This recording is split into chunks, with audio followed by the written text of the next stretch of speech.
بہت سے لوگ یہ سوال کرتے ہیں کہ برکت کیا چیز ہوتی ہے، تو آج میں آپ کو دو واقعات بتاؤں گا، اس سے آپ کو اندازہ ہو جائے گا، پتہ لگ جائے گا کہ برکت کیا چیز ہوتی ہے۔ عرب کے اندر ایک بہت نیک بادشاہ گزرا ہے۔ کہا جاتا ہے کہ اس کا ایک طبیب تھا۔ بادشاہ نے اس کو اپنے علاج اور معالجے کے لیے رکھا ہوا تھا۔ بادشاہ جب بیمار ہوتا، وہ طبیب اس کا علاج کرتا، بادشاہ صحت یاب ہو جاتا۔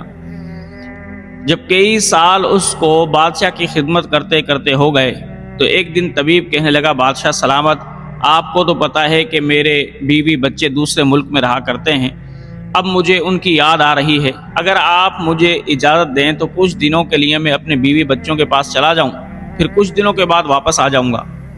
بادشاہ نے اس طبیب کو خوشی خوشی اجازت دے دی۔ اب وہ طبیب کہنے لگا کہ حضور، اتنے سال میں نے آپ کی خدمت کی ہے بے لوث، اب آپ میری خدمت کریں۔ اب بادشاہ نے حکم دیا کہ اس میرے طبیب کو 2 مالٹے کی بوریاں بھر کر دے دی جائیں۔ جب طبیب نے یہ سنا تو اس کے پیروں تلے زمین نکل گئی۔ وہ سوچنے لگا، میری امید تو یہ تھی کہ بادشاہ مجھے ہیرے دے گا، جواہرات دے گا، لیکن بادشاہ مجھے 2 مالٹے کی بوریاں دے رہا ہے۔ لیکن بادشاہ کے رعب کی وجہ سے وہ بادشاہ کو کچھ نہ کہہ سکا، بس 2 بوریاں اٹھائیں اور وہ اپنے ملک کے لیے روانہ ہو گیا۔ اب کشتی میں وہ سوار ہو کر جا رہا تھا تو جس ملک کی سرحد پر وہ رکا، وہاں کے بادشاہ کا بیٹا بیمار ہو گیا۔ حکیموں نے بہت علاج کیا لیکن اس کا علاج نہیں ہو پا رہا تھا۔ حکیموں نے پھر یہ علاج تجویز کیا کہ اس کو مالٹے کھلائے جائیں گے تو یہ بادشاہ کا بیٹا تندرست ہو جائے گا۔ اب بادشاہ کو یہ بتایا گیا، لیکن اس ملک کی آب و ہوا ایسی تھی کہ مالٹے وہاں پر ہوتے نہیں تھے۔ اب بادشاہ نے حکم دیا کہ بھئی میرے بچے کی زندگی کا سوال ہے، تم تلاش کرو، جاؤ ساحل سمندروں پر جاؤ جہاں پر کشتیاں رکتی ہیں، وہاں پر پوچھو، شاید کہ کوئی مسافر لے کر آیا ہو۔ اب سپاہی دوڑے دوڑے ملک کے چاروں کونوں میں گئے اور ساحل سمندر پر بھی گئے۔ اتفاق سے وہاں پر طبیب کی کشتی رکی۔ سپاہیوں نے جب مالٹوں سے بھرے ہوئے 2 بورے دیکھے تو وہ سپاہی دوڑے دوڑے آئے، کہنے لگے، اللہ کے بندو، یہ مالٹوں کی بوریاں کس کی ہیں؟ تو طبیب نے کہا، میری ہیں۔ سپاہی کہنے لگے، آپ ہمارے بادشاہ کے حضور چلیں، ہمارے بادشاہ کا بیٹا بیمار ہے، اگر وہ ان مالٹوں کو کھا کر تندرست ہو گیا تو بادشاہ آپ کو مالا مال کر دے گا۔ اب طبیب نے کہا کہ اگر میں چلا جاتا ہوں تو کشتی روانہ ہو جائے گی، پھر میں اپنے ملک کیسے پہنچوں گا؟ تو سپاہیوں نے کہا کہ آپ فکر نہ کریں، ہم آپ کا بندوبست کر دیں گے۔ الغرض طبیب کو خدا ترس انسان تھا۔ اب طبیب ان سپاہیوں کے ساتھ بادشاہ کے دربار میں چلا گیا۔ بادشاہ نے اس سے کہا کہ یہ اگر تم ناراض نہ ہو تو 2 مالٹوں کی بوریاں جو تمہارے پاس ہیں مجھے دے دو، میں تمہیں انعام دوں گا تاکہ میرے بیٹے کا علاج ہو جائے۔ اس طبیب نے بادشاہ کو وہ ہدیہ کر دی، 2 بوریاں۔ بادشاہ نے طبیبوں کو بلایا اور کہا کہ جاؤ ان مالٹوں کو لے جاؤ اور میرے بیٹے کو کھلاؤ۔ اب طبیبوں نے جب کھلانا شروع کیا تو دن بدن اس کی طبیعت بہتر ہونے لگی۔ جب بالکل تندرست ہو گیا تو بادشاہ نے اس طبیب کو بلایا جس کے مالٹے تھے، کہا کہ تمہاری بڑی مہربانی کہ تم نے 2 بوریاں مجھے مالٹے کی دی، اب میں تجھے مالا مال کرتا ہوں۔ بادشاہ نے سپاہیوں کو بلایا اور بلا کر کہا کہ جاؤ یہ جو اس کی بوریاں ہیں اس میں درہم و دینار بھر کر اس کو دے دو۔ جب طبیب نے یہ سنا تو بڑا خوش ہوا۔ اب وہ خوشی خوشی اپنے گھر گیا، وہاں پر خوب سارا سامان بھی لے کر گیا اور خوشی خوشی اپنے بادشاہ کے پاس آیا۔ تو جو اللہ والا بادشاہ تھا وہ طبیب کو دیکھ کر مسکرایا اور کہنے لگا، بتاؤ میرے مالٹوں کا تم نے کیا کیا؟ طبیب نے سارا قصہ بیان کیا تو بادشاہ کہنے لگا طبیب سے کہ اے میرے طبیب، تو نے بہت ہلکا سودا کیا، کم سودا کیا، اگر تو بادشاہ سے آدھی ریاست بھی مانگتا تو بادشاہ اپنے بیٹے کے خاطر تجھے آدھی ریاست بھی دیتا اور 2 بوریوں کے عوض تجھے آدھی ریاست مل جاتی، لیکن تو نے بہت ہلکا سودا کیا ہے۔ اب تجھے پتہ ہے کہ ان مالٹوں میں تجھے برکت کیوں ملی؟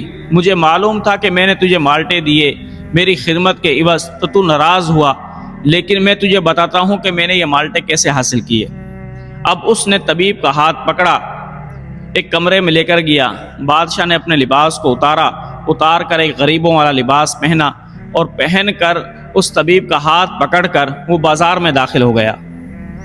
اب بازار میں تو لوگ بادشاہ کو پہچانتے نہیں تھے کیونکہ بھیس بدل کر جایا کرتا تھا۔ تو وہاں پر ایک لوہار کی دکان کے اندر بادشاہ داخل ہوا تو لوہار بادشاہ کو ڈانٹ رہا تھا کہ تم نے اتنے دن چھٹی کیوں کر لی، تم نے ایک دن کی چھٹی مجھ سے مانگی تھی لیکن اتنے دن لگا دیے، اور اگر آج آئے بھی ہو تو لیٹ آئے ہو، دیر سے آئے ہو۔ اس نے ڈانٹ ڈپٹ کرنا شروع کی تو بادشاہ نے اس لوہار سے معافی مانگی کہ اے اللہ کے بندے، اے میرے مالک، تو مجھے معاف کر دے، آئندہ میں چھٹی بھی نہیں کروں گا اور دیر سے بھی نہیں آؤں گا۔ البتہ لوہار نے کہا کہ چلو تم لوہا کوٹو۔ اب طبیب دیکھ کر حیران ہو گیا کہ بادشاہ جو اس ملک کا بادشاہ ہے وہ لوگوں کے درمیان انجان بن کر آیا ہے اور لوہا کوٹ رہا ہے اور لوہار کا شاگرد بنا ہوا ہے۔ جب کئی گھنٹے تک اس بادشاہ نے لوہا کوٹا، وہ طبیب خاموشی سے مبہوت ہو کر دیکھتا رہا۔ کئی گھنٹے تک خدمت کی تو کئی گھنٹے خدمت کرنے کے بعد اس لوہار نے کہا کہ چلو اب کام ختم ہو گیا ہے، اور اس بادشاہ کو 2 پیسے دیے۔ بادشاہ نے وہ 2 پیسے لیے، طبیب کا ہاتھ پکڑا اور جاتے جاتے کہنے لگا دیکھو اتنے گھنٹے میں نے لوہا کوٹا تو مجھے 2 پیسے ملے، ان 2 پیسوں میں دیکھو کتنی برکت ہوئی کہ میں نے ان ہی 2 پیسوں سے مالٹے خریدے تھے اور تجھے تحفہ دیا۔ تو جب میں نے تجھے تحفہ دیا تو دیکھو اس مالٹے سے تمہیں 2 بوریاں درہم و دینار کی مل گئیں۔ تو برکت یہ ہوتی ہے، بادشاہ نے سمجھا دیا کہ کم چیز ہو اللہ رب ذوالجلال اس کے اندر کشادگی پیدا کر دیتا ہے، اس کے اندر اضافہ پیدا کر دیتا ہے۔ اسی طریقے سے ایک اور روایت ہے، حضرت جنید بغدادی رحمۃ اللہ علیہ کے پاس ایک شخص آیا، وہ کہنے لگا حضور میں حج پر جانا چاہتا ہوں، میرے پاس پیسے نہیں۔ تو حضرت جنید بغدادی نے چونی نکالی اور اس شخص کو دے دی، کہا کہ تم جاؤ حج پر اور اس کو خرچ کرنا۔ اب وہ بندہ خدا سوچنے لگا چونی تو بہت کم ہے، لیکن کہنے لگا چلو اللہ والے نے دی ہے، کیا پتہ اس کے اندر میرا کام چل جائے۔ اب وہ باہر نکلا تو حج کا ایک قافلہ آ کر راستے میں رکا۔ اب ان قافلے والوں نے اس بھائی سے جب راستہ پوچھا تو حضرت جنید بغدادی کے مرید نے ان سے پوچھا تم کہاں جا رہے ہو؟ تو وہ کہنے لگے ہم حج کو جا رہے ہیں۔ تو وہ مرید کہنے لگا بھائی حج پر تو مجھے بھی جانا تھا۔ تو قافلے والے کہنے لگے اچھا اگر تم حج پر جانا چاہتے ہو تو ہمارے ساتھ بھی ایک حاجی کو آنا تھا لیکن وہ نہیں آیا، اس کی ایک سواری خالی ہے، اگر تم جانا چاہتے ہو تو سواری پر سوار ہو جاؤ۔ اب حضرت جنید بغدادی کا مرید سواری پر سوار ہو گیا۔ اب وہ قافلے والے جہاں کہیں رکتے اس کو بھی اتارتے اور اپنے کھانے کے اندر شریک کرتے۔ اس طریقے سے وہ جا کر مکے میں پہنچا اور اللہ کے فضل و کرم سے اس نے پورا حج کیا، اور جب کھانا کھانے کا وقت ہوتا وہ قافلے والے اس کو اپنے خیموں کے اندر بلا لیتے، اس کو کھلاتے۔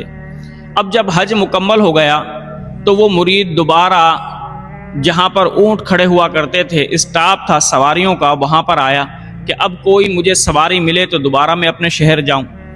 تو وہاں پر جب پہنچا تو دیکھا کہ قافلے والے کھڑے ہوئے ہیں، وہ آواز لگا رہے ہیں کہ فلاں ملک والے آ جاؤ آ جاؤ۔ تو وہ مرید بھی گیا اور پوچھا کہ بھائی کہاں جا رہے ہو؟ تو قافلے والوں نے کہا کہ ہم فلاں جگہ جا رہے ہیں۔ انہوں نے کہا مجھے بھی اپنے ساتھ سوار کر لو۔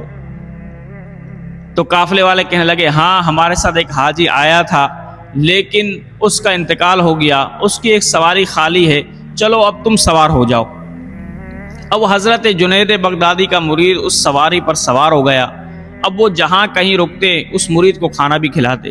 یوں وہ مرید حج پر گیا لیکن اس کی ایک چونی خرچ نہ ہوئی۔ اب وہ حضرت جنید بغدادی کے پاس جب آیا تو حضرت جنید بغدادی مسکرائے اور کہا کہ میاں بتاؤ میری چونی کا کیا کیا، حج کیا یا نہیں کیا؟ تو مرید کہنے لگا حضور آپ کی ایک چونی میں تو اتنی برکت تھی کہ میں نے حج بھی کر لیا، کھا پی بھی لیا، لیکن آپ کی چونی ایسی کی ایسی ہی برقرار رہی، ختم نہ ہوئی۔ تو حضرت جنید بغدادی نے مسکراتے ہوئے کہا کہ چلو پھر میری چونی کو واپس کر دو۔